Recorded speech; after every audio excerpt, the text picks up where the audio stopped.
तो channel dear student class number 1 है antonyms की। ये क्लास शुरू कर दी गई है आज से। जैसा कि आपको पता है कि इडियम्स की 2-3 क्लासेस हो चुकी हैं। तो एंटोनिम्स करेंगे, उसके बाद सिनोनिम करेंगे, वन वर्ड सब्स्टिट्यूशन करेंगे, तो वोकैबुलरी का पूरा सेक्शन कंप्लीट करेंगे। और साथ ही साथ बस आज तो नहीं कह सकते हैं, बट कल या परसों से आपका कोस्ट गार्ड का जो है कि जीके की इंपॉर्टेंट सीरीज शुरू हो जाएगी और उसके बाद प्रैक्टिस सेट्स के भी इंग्लिश के क्वेश्चन शुरू कर दिए जाएंगे।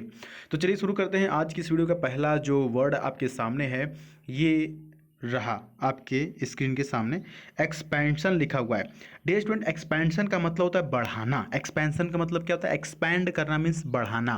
देखिए, जब भी आपको एंटोनिम पूछा जाता है ना, एंटोनिम पूछा जाता है तो बच्चे गलती करते हैं क्या, ऑप्शन में एग्जाम के दौरान क्या करते हैं कि जल्दी से वो सिनोनिम पर ही क्लिक करके चले आते हैं। लेकिन जब पूछता है एंटोनिम तो ध्यान देना होता है, क्योंकि जब भी आपका एंटोनिम पूछता है ना तो ध्यान रखेंगे जो 4 ऑप्शन दिया रहता है उन 4 ऑप्शनों में से 1-2 ऑप्शन ऐसा जरूर रहता है जो कि ऑलरेडी शब्द का सिनोनिम रहता है, लेकिन पूछता क्या है आपसे? एंटोनिम। तो ध्यान रखेंगे। एक्सपेंशन यहाँ पर हम लोग पढ़ रहे हैं जिसका मतलब होता है बढ़ाना। ठीक है, तो इन्फ्लेशन का मतलब भी होता है inflation. Sorry, option number A जो है कि इन्फ्लेशन। इन्फ्लेशन का मतलब होता है बढ़ाना। इसका मतलब भी क्या होता है? इन्फ्लेशन हुआ है मतलब क्या हुआ है? बढ़ाना। अच्छा, तो ये तो इसका सिनोनिम हो गया, लेकिन हमसे पूछ क्या रहा है? एंटोनिम पूछ रहा है। ठीक है, क्या पूछ रहा है? अच्छा, नेक्स्ट है कि ऑगमेंटेशन। ऑगमेंटेशन का मतलब भी होता है इंक्रीज करना मीन्स बढ़ाना, तो ये भी सिनोनिम हो गया। एक्सटेंशन का मतलब क्या होता है? एक्सटेंशन का मतलब भी होता है बढ़ाना, एक्सटेंस करना। तो ये तीनों के तीनों सिनोनिम हो गए, लेकिन पूछ क्या रहा है? एंटोनिम पूछ रहा है, तो ऑप्शन नंबर क्या हो जाएगा? डी सही हो जाएगा। कंप्रेशन। कंप्रेशन का मतलब कम करना। क्या कहते हैं? कंप्रेस करना। कंप्रेस मीन्स क्या करना? कम करना है। कंप्रेशन यानी कि कंप्रेशन दैट इज कम करना। Option D is right here. Next word आपके सामने डी स्टूडेंट, यहाँ पर समझ लीजिएगा इसको। क्या लिखा हुआ है सर? स्कार्स लिखा हुआ है। स्कार्स का मतलब होता है कम करना। स्कार्स का मतलब क्या होता है? कम। तो स्कैंटी का मतलब भी होता है कम करना। फ्यू का मतलब कम यानी बहुत ही कम। शेल्डम का मतलब भी होता है वही। प्लेंटीफुल हो जाएगा। प्लेंटीफुल मतलब प्रचुर या कि फिर अधिक मात्रा में। प्लेंटीफुल का मतलब क्या होता है? अधिक मात्रा में। स्कार्स मतलब कम और प्लेंटीफुल मतलब अधिक। तो इसका हो गया antonym. Option number D is right here. Next question की तरफ बढ़ लेते हैं डियर स्टूडेंट। अगला देखिए जो आपके सामने शब्द है एक्सलेट लिखा हुआ है। एक्सलेट का मतलब क्या होता है? तो आपने देखा होगा ना, एक्सलेटर होता है। एक्सलेटर जो कि जिसको स्वचालित सीढ़ियाँ बोलते हैं, जो अपने से सीढ़ी चलती रहती है, मॉल वगैरह में आपने देखा होगा या रेलवे स्टेशन पे भी आजकल लग रहे हैं। तो इसका मतलब होता है ऊपर की तरफ यानी कि बढ़ना। ठीक है, तो हाइटेन का मतलब भी होता है बढ़ना, इसका सिनोनिम हो जाएगा। हाइटेन का मतलब क्या होता है? बढ़ना। अच्छा, एनालॉग। एनालॉज का मतलब भी होता है बढ़ना। रेज मतलब भी होता है बढ़ना। तो इसका क्या हो जाएगा? Option number D, reduce. Reduce का मतलब क्या होता है? घटना या कम करना। ऑप्शन डी इज राइट है, एंटोनिम। नेक्स्ट आपके सामने जो शब्द यहाँ पर आ चुका है टेंडर। टेंडर का मतलब क्या होता है सर? टेंडर बताइए। टेंडर का एंटोनिम आपसे पूछ लिया। देखिए, टेंडर मतलब होता है that is something that is very soft, यानी कि कोई भी ऐसी चीज़ जो कि बहुत ही नाजुक हो। टेंडर मतलब क्या होता है? जो चीज़ बहुत नाजुक हो। तो देखिए यहाँ पर सॉफ्ट लिखा हुआ है तो सिनोनिम हो जाएगा। अच्छा, सॉफ्ट। अच्छा, जेंटल का मतलब क्या हो जाएगा? जेंटल भी सिनोनिम है। वॉर्म मतलब भी क्या है? वॉर्म मतलब वॉर्म भी इसका क्या हो जाएगा? सिनोनिम हो जाएगा। और रफ इसका उल्टा हो जाएगा। ठीक ना, इसका उल्टा क्या हो जाएगा? Antonym rough. भाई कोई चीज़ सॉफ्ट है और एक है कि रफ है, मतलब खुरदुरा है, रफ है। नेक्स्ट है पार्डन।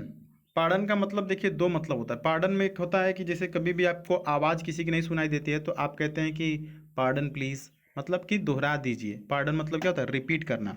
एक होता है पार्डन में दूसरा जिसका मतलब होता है दोष दोष मुक्त करना। क्या करना? दोष मुक्त करना, विंडिकेट करना। ठीक है, तो यहाँ पर देखिए मर्सी मतलब होता है दया करना, सिनोनिम हो जाएगा। ठीक है, बाकी काइंडनेस का मतलब भी दया करना होता है। ग्रेस का मतलब होता है बहुत ही सभ्य, तो इसका उल्टा हो जाएगा पनिश। पनिश का मतलब क्या होता है? सजा देना। और पार्डन का मतलब क्षमा करना, दोष मुक्त करना। पनिश का मतलब होता है सजा करना। Option B is right here. Next की तरफ बढ़ लेते हैं स्टूडेंट। अगला जो आपके सामने शब्द है लिखा हुआ है कि एक्सेप्शनल। ठीक है, एक्सेप्शनल। एक्सेप्शनल का मतलब होता है बहुत ही शानदार। क्या होता है? बहुत ही शानदार, जिसको एक्स्ट्रा ऑर्डिनरी भी बोलते हैं। ठीक है, तो इसका उल्टा क्या हो जाए? देखिए, अनकॉमन तो वही हो गया है ना, जो लोग एक्सेप्शनल होते हैं वो क्या होते हैं? अनकॉमन होते हैं, सिनोनिम हो गया। अनथिंकेबल, जिसके बारे में सोचा ना जा सके, ये भी एक प्रकार की सिनोनिम ही हो गया। अच्छा, अनइमेजिनेबल मतलब जिसकी कल्पना ही नहीं की जाए, ये भी एक प्रकार से सिनोनिम ही हो गया। तो ऑप्शन नंबर डी हो जाएगा अनरिमार्केबल। देखिए, रिमार्क का मतलब होता है, रिमार्केबल का मतलब होता है शानदार, और अनरिमार्केबल का मतलब जो चीज़ शानदार नहीं हो। Option D is right here. Next 7वां नंबर का आपके सामने जो वर्ड है वो है एमिनेंट। एमिनेंट का मतलब होता है प्रसिद्ध, मीन्स फेमस। इसका एंटोनिम क्या हो जाएगा डियर स्टूडेंट? देखिए एंटोनिम क्या हो जाएगा, ऑप्शन आपके सामने हैं। जैसे कि ऑप्शन नंबर ए में लिखा हुआ है एग्जॉल्टेड। एग्जॉल्टेड का मतलब भी क्या होता है? प्रसिद्ध, मीन्स फेमस। तो ये सिनोनिम हो गया आपका। अच्छा, ऑप्शन नंबर बी में देखिए कॉन्स्पिक्यूअस लिखा हुआ है। कॉन्स्पिक्यूअस का मतलब होता है क्लियर। कॉन्स्पिक्यूअस का मतलब क्या होता है? क्लियर, जो चीज़ क्या हो, क्लियर हो। लेकिन इनकॉन्स्पिक्यूअस का मतलब होता है जो चीज़ क्लियर नहीं हो। तो ऑप्शन नंबर क्या हो जाएगा? बी सही है भाई। क्लियर नहीं है मतलब प्रसिद्ध नहीं है, ठीक है। अच्छा, फेमस ही नहीं मतलब क्लियर ही नहीं है। कॉन्स्पिक्यूअस, इसको याद ऐसे कर ले, ऐसे करेंगे। कॉन्स्पिक्यूअस को ऐसे याद करेंगे कि कौन सी पिक, आप पिक लगाते हैं ना, कौन सी पिक डीपी लगाएं, मतलब कौन सी पिक व्हाट्सएप के डीपी पर लगाएं, समझ में नहीं आ रहा है। कॉन्स्पिक्यूअस मतलब क्लियर, और इन कॉन्स्पिक्यूअस मतलब अनक्लियर, ठीक है। तो ऑप्शन नंबर बी हो जाएगा। इंप्रेसिव यहाँ पर लिखा हुआ था, ये भी सिनोनिम हो जाएगा। और डिंग्विस्टिक, डिस्टिंग्विश्ड का मतलब होता है प्रसिद्ध यानी कि फेमस। तो ये भी सिनोनिम हो जाएगा। अगला आपके सामने जो शब्द है एग्नी लिखा हुआ है। एग्नी का मतलब होता है दुख, दर्द, मीन्स पेन भी आप कह सकते हैं इसको, ठीक है। तो इसके ऑप्शंस देख लेते हैं। एंग्जाइटी लिखा हुआ है। एंग्जाइटी का मतलब होता है वरी यानी चिंता करना। डिस्ट्रेस का मतलब होता है ये भी इसका सिनोनिम हो जाएगा, चिंता करना। और उसके बाद मिजरी लिखा हुआ है। मिजरी का मतलब होता है सफरिंग यानी कि चिंता करना। तो क्या हो जाएगा इसका उल्टा? ऑप्शन सी यानी कि कंफर्ट। कंफर्ट मीन्स क्या होता है? आराम। क्लियर।